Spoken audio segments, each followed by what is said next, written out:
hot noon covered the entire Maasai Mara reserve. The air seemed to thicken. The sun was like fire, causing every blade of grass to wilt under the harsh heat, emitting hot steam that blurred the space in the distance. In the middle of the wild grassland, a new road was being constructed, stretching like a cold black asphalt streak amidst the natural green. The sounds of excavators, bulldozers, and the harsh sounds of metal echoed, blending into the chaotic music of the construction site. Those noisy sounds completely overwhelmed the wind, which still carried the pungent smell of soil and grass. The construction area was surrounded by high steel fences. Warning signs were scattered everywhere to remind of the danger. However, some places where the ground had sunk revealed small gaps that the workers had not yet reinforced. These gaps were large enough for small or curious animals to crawl through, like secret doors leading to dangerous places. Not far from the construction site, a pride of lions was leisurely moving, looking majestic under the bright afternoon sun. They were looking for shade and water to rest after an early morning hunt. In the pride was a lion cub only a few months old, small in stature but with bright eyes. It kept leaving its mother to explore the surroundings, its young feet stepping on the soft grass as if on an adventure. The pungent smell of asphalt and the strange noises from the construction site aroused its strong curiosity. Step by step, it approached the steel fence, its ears perked up to listen for strange sounds. Seeing a small gap, it nimbly squeezed through, its tail wagging excitedly. Inside the construction site, the workers were still working hard, sweat beading on their foreheads.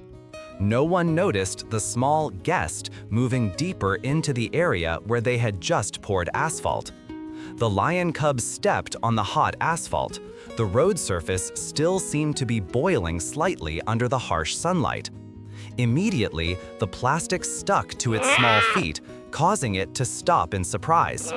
It was startled and tried to pull away, but the more it struggled, the more the plastic spread and stuck. In just a moment, the plastic had wrapped around its belly, flanks, and even its tail. A weak cry for help rang out, but was drowned out by the sound of the machinery, so no one heard it.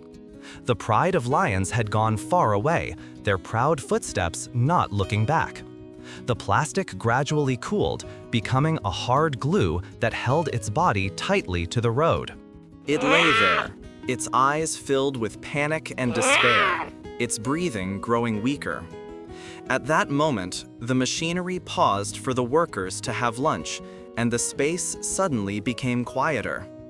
Daniel Okoro, a young worker, stepped out to find shade, wiped his forehead, and sighed because of the scorching heat.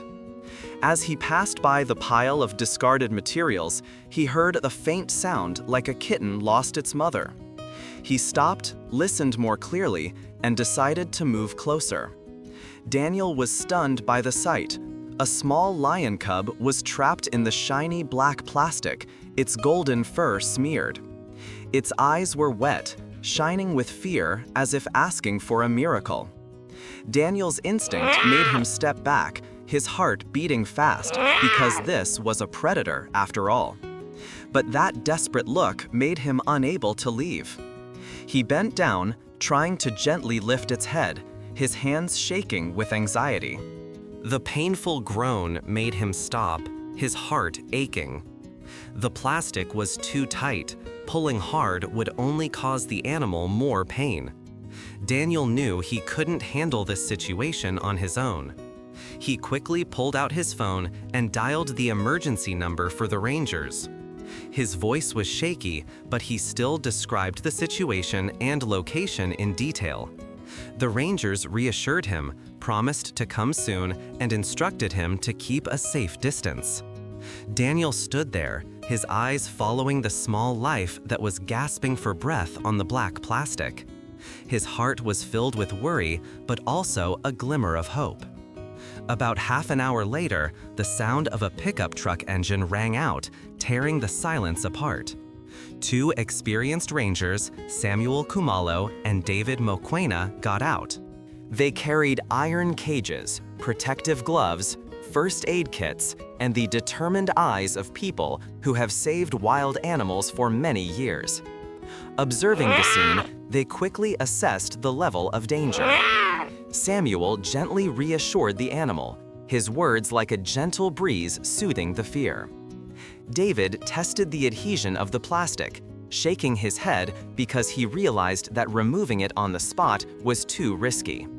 They agreed to take it to the rescue station for more careful handling. Daniel helped lift its head. Samuel skillfully lifted the body stuck with plastic and placed it in an iron cage. A weak groan rang out, but it seemed to have run out of strength to resist. The cage door closed, ensuring the safety of both man and animal.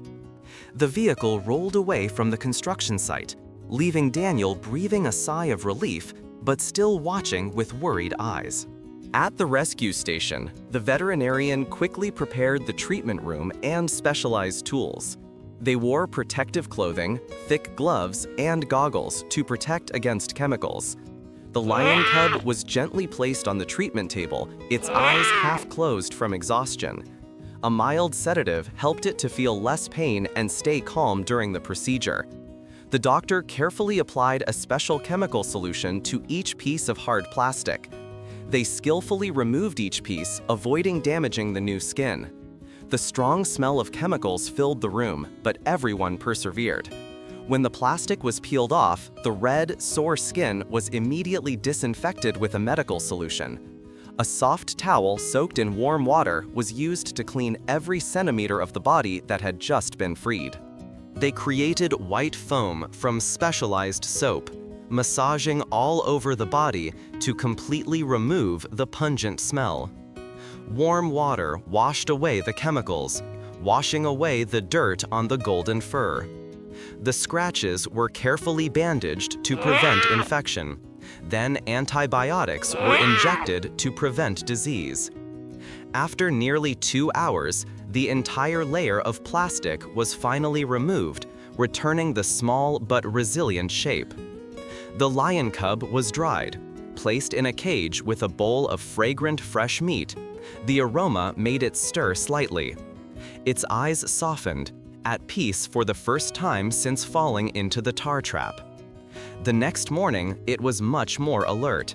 Its eyes were alert and its cries were full of life.